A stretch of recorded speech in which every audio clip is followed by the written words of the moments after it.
Presented by Maitri Passenger. Music by Rajiv JK.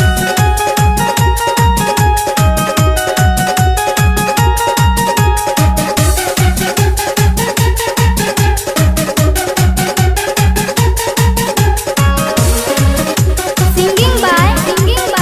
Kisan Kumar Kisto. ऐसन से कैसन हो गइलू ऐसन से कैसन हो गइलू कवन खेला कैलू कुमारे में लइका पैलू कुमारे में लइका पैलू सोचले न रही कब करबू तू ऐसन कोनो बात हो अपन जवानी कहमा लुटैलू केकरा से साइन करैलू कुमारे में लइका पैलू कुमारे में लइका पैलू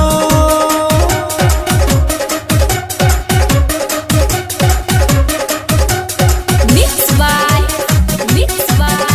Sudhir Singh.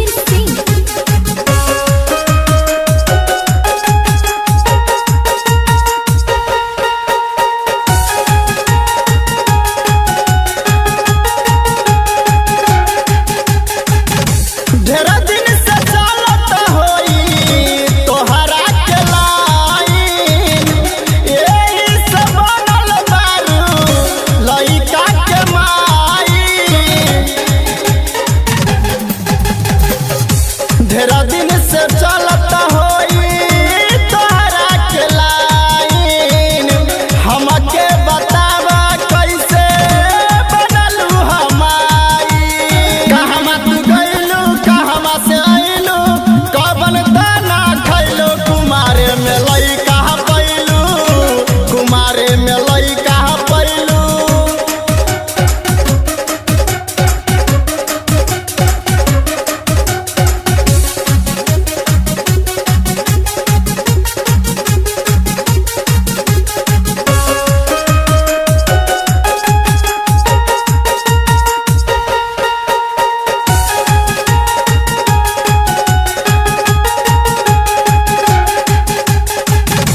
भइल रहे हाला एक दिन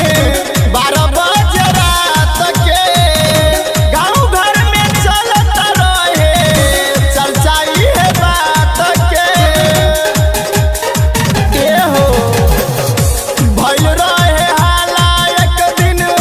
12 बजे रात के गाँव घर में चलत रहे चर्चा इहे बात के राजीव जेके के संगे आइलू किशन के साथे गइलू कुमारे में लइका पैलू